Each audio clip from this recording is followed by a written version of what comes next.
Bonjour, je suis Farid Mersali, je suis médecin biologiste chez SYNLAB Provence. Donc, c'est un groupement de laboratoires de biologie médicale dans le sud de la France. Donc, je vais vous parler de la validation d'un test de diagnostic moléculaire salivaire et rapide pour le SARS-CoV-2 qui a été développé par la société C4 Diagnostic. Donc, je vais d'abord vous parler de ma société, hein, les laboratoires SYNLAB Provence. Ensuite, je vous parlerai comment nos laboratoires on a géré la crise dans le cadre du diagnostic par PCR du Covid-19. Je vais vous détailler un peu les bénéfices du test rapide salivaire, vous décrire un peu le kit C4 Covid-19 développé par C4 Diagnostic. Je vous parlerai de l'évaluation de ce kit par l'Institut Pasteur et le centre de référence de Lyon. Et je vous parlerai de la validation clinique qu'on est en train de mettre en place sur un test odorome à Marseille. Donc, notre groupement SYNLAB Provence, il est la fusion de deux groupes, Mazarin et Celdex, hein. Donc, au total, on a à peu près 70 laboratoires, on a 420 collaborateurs, médecins, pharmaciens biologistes et techniciens et secrétaires, on a des informaticiens, on a à peu près tous les métiers. Cette société, ce regroupement, il s'est fait il y a 3 ans, en 2018. Là, donc, on arrive un peu à maturité. On travaille à la fois sur les laboratoires de ville, donc avec une patientèle directe, et à la fois avec des hôpitaux, notamment sur Aix-en-Provence, les hôpitaux privés de Provence, et sur Marseille, l'hôpital de Vercoteaux. On est sur 3 départements, donc les Bouches-du-Rhône, le 13, le Vaucluse et les Alpes de Haute-Provence. On a 6 plateaux techniques, dont 2 plateaux techniques à réponse rapide. On fait en moyenne à peu près 5000 dossiers par jour. Heu voilà. On a aussi une plateforme de microbiologie où on fait que de la bactériologie. Et là, on fait à peu près 600 à 700 dossiers jour. Donc, notre groupement est réparti en 6 zones, hein. Donc, vous voyez, on a 3 zones sur Marseille. On a une zone pour ceux qui connaissent, entre Aix et Marseille. Et après, on a une zone qui part un peu vers les Alpes du Sud, hein, vers Manosque, et une autre qui part un peu vers Avignon, donc c'est Aix-Nord-Ouest. Et après, on a sur Aix-en-Provence, comme on a une grosse activité hospitalière, on a une zone qui est dédiée uniquement à cette activité. Donc, la crise du Covid-19, donc elle nous est tombée dessus comme à tout le monde un peu, on n'était pas préparé. On s'est adapté comme tous les laboratoires et donc je vais vous décrire notre cheminement. Donc, au départ, quand c'est arrivé donc en mars 2020, on n'avait pas de plateforme de biologie moléculaire sur site, hein, au niveau de SYNLAB Provence. Donc, on a fait essentiellement du prélèvement qu'on sous-traitait auprès de Cerba, qui nous faisait les tests. À partir du mois d'avril, on a pu faire les tests en interne, auprès de notre structure qui est sur Nice, hein, qui n'est pas SYNLAB Provence, mais qui est le groupement Barla, qui nous a sous-traité les tests PCR. En attendant, on a fait comme tout le monde, on a cherché à s'équiper, donc on a prospecté. On a pu démarrer une production locale sur Marseille à partir de début juin. Donc, on a démarré avec 600 tests jour, avec au fur et à mesure un renforcement de l'activité. Je vais vous montrer. Donc, sur cette courbe, on voit que l'activité, elle tournait autour de 500-600 tests jour jusqu'à fin juillet, début août. Alors là, il y a eu, modification de la réglementation sur les tests, c'est-à-dire à partir de là, les patients pouvaient venir faire les tests, sans ordonnance, sans prescription médicale. Donc, et on voit qu'il y a eu une augmentation et ça a précédé la seconde vague, du covid. Donc on est monté jusqu'à un maximum, de un peu plus que 5 000 tests le jour en novembre. Ça a redescendu, début décembre. On a eu un pic avant les vacances, c'est les patients qui préparaient les retours en famille et tout. Donc on a eu un pic, pour les gens qui partaient, qui voulaient faire Noël en famille. Et aujourd'hui, on est sur une tendance assez soutenue, autour de 3 000 à 4 000 tests, jour. Voilà, je reviens à la diapositive d'avant. Donc, en même temps au fur et à mesure qu'on a développé notre plateforme de biologie moléculaire, donc nous, on travaille notre test, on travaille avec Censure. Heu, on a embauché, on a acheté des machines et on a aussi, renforcé notre activité au niveau du prélèvement. Donc, au fur et à mesure que, en collaboration avec l'ARS, que la législation a évolué et qui nous donnait des autorisations, on a on a on a développé ce qu'on appelle chez nous des testodromes. Donc, on en a fait le premier fin octobre. Donc, c'est-à-dire que c'est des sites qui sont dédiés uniquement au prélèvement pour, le Covid-19, des tests nasopharyngés et on les a développés sur les parkings de grande surface. Donc, ils sont équipés il y a un secrétariat et des préleveurs et voilà. Donc au fur et à mesure, on en a développé 3 sur Marseille, un sur Manosque, un sur Aix-en-Provence. Voilà.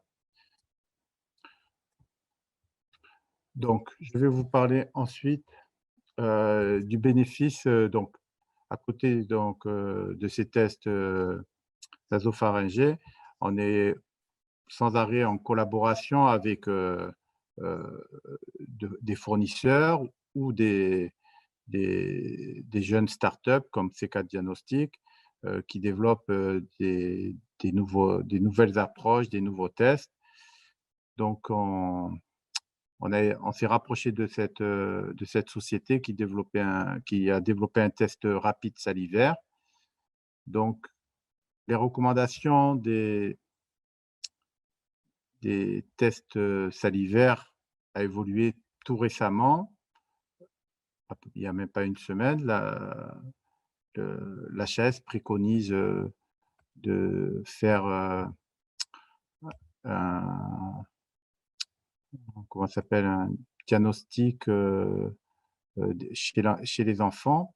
Vous voyez que le diagnostic du Covid-19, les populations cibles, évoluent sans arrêt. Donc au début, on faisait peu chez l'enfant. Donc aujourd'hui, heu, nos autorités de tutelle nous demandent de pouvoir tester aussi cette population. Donc le test salivaire pourrait être une solution. Heu, ensuite, donc les bénéfices, par rapport au test nasopharyngé, bon, le test nasopharyngé, c'est quand même assez douloureux, hein, même si on prend beaucoup de précautions, même si on a acquis, une certaine, dextérité dans le geste et tout, ça reste quand même, douloureux. Il y a des contre-indications ORL et bon, chez les enfants, ça peut être intéressant. Ensuite, par rapport à des personnes qui ont des hospitalisations répétées, donc il y a des patients, on leur fait chaque semaine, donc ça devient difficile pour eux et tout, donc le test salivaire serait une option. On le fait aussi, Ciné-la-Provence a un accord avec, l'UEFA, donc on le fait aux professionnels du football, notamment aux arbitres et tout, donc qui viennent 1 à 2 fois par semaine, suivant s'il y a 1 journée ou 2 journées de foot, dans la semaine Donc voilà, les tests répétés comme ça aussi, c'est difficile. Heu, Après aussi, on peut réfléchir aussi pour le transport aérien. Donc aujourd'hui, dans le transport aérien, on demande sans arrêt test nasopharyngé. Donc peut-être un test salivaire serait mieux accepté. Ensuite, aussi un autre avantage, moi, que je vois dans le test, salivaire, c'est notamment qu'on peut se passer de préleveur. Donc, comme on l'a vu dans certains pays, donc on peut faire le patient peut faire l'autoprélèvement, déposer au niveau du laboratoire, son prélèvement, partir ou bien le déposer dans un drive, voilà. Donc ça permettrait d'accélérer le d'accélérer le prélèvement puisqu'on se passerait de préleveur. Donc, je vais vous parler donc maintenant du kit qui est développé par la société, CK Diagnostic. Heu, donc alors, à la fois, ils ont développé un test salivaire et en même temps, la machine, c'est aussi pour faire, heu heu, un test plus rapide que qu'un test nasopharyngien par PCR classique. Aujourd'hui, la RT-PCR, on rend les résultats à peu près en 24 heures, entre 12 et 24 heures aujourd'hui parce comme on s'est bien équipé, on est mieux rodé, on rend en moyenne entre 12 et 24 heures. Voilà. Heu, Ensuite, c'est vrai qu'il y a les tests antigéniques qui sont rapides, mais la sensibilité, elle est moindre. Heu, les tests nasopharyngiens, ils sont aussi, préleveurs dépendants, donc tous les tests qui sont faits, en dehors, de structures, de laboratoire, peut-être sont sont moins performantes. Heu et ensuite, l'avantage aussi de ce test salivaire, donc ça serait pour avoir une meilleure, comment dire? Pour voilà, éviter les réticences par rapport à le test nasopharyngien, c'est un test qui fait peur, voilà, donc test salivaire nous fera moins peur. Donc la solution de ces 4 diagnostics, donc c'est un kit, de diagnostic, de biologie moléculaire type RT-LAMP, hein. C'est un test rapide, c'est un test qui dure que 30 minutes, hein, par rapport à une PCR. Notre PCR, nous classique, elle dure à peu près, 2 heures de temps. On est La sensibilité, le but, c'est qu'elle soit équivalente à la RT-PCR, donc c'est ce qu'on est en train d'évaluer en ce moment.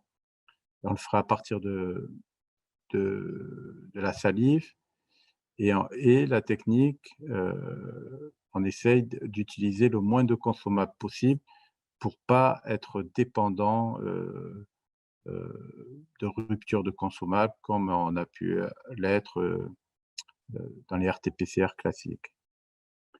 Donc, l'avantage de ce kit, heu, par rapport la RT-PCR nasopharyngien, elle aura toujours sa place. Ce kit-là, c'est une petite mallette, qui permet de faire, 2 à 3 tests rapides en 30 minutes, donc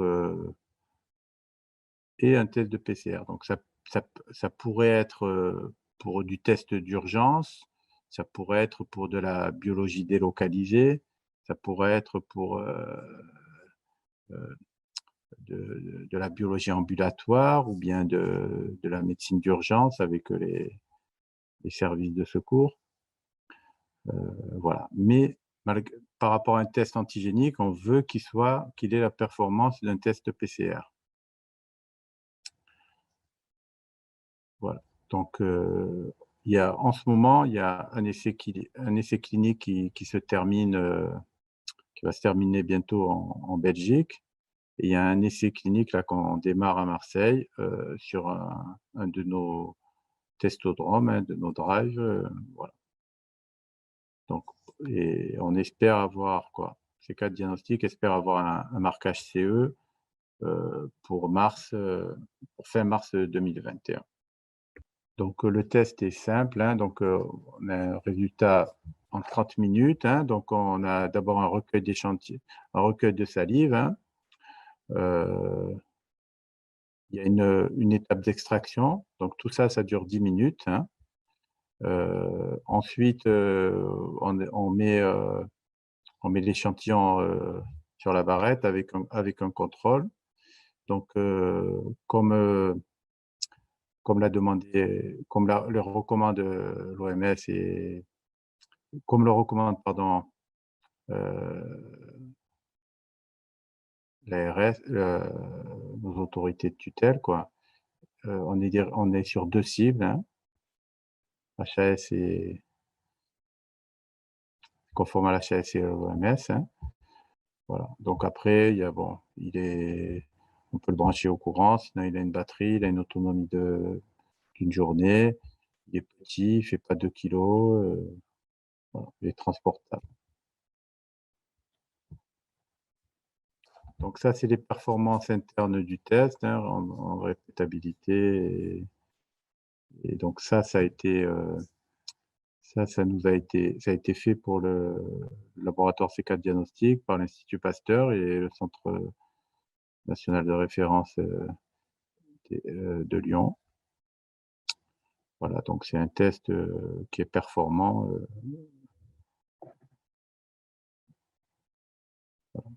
et sa performance analytique, elle est équivalente à la RT-PCR.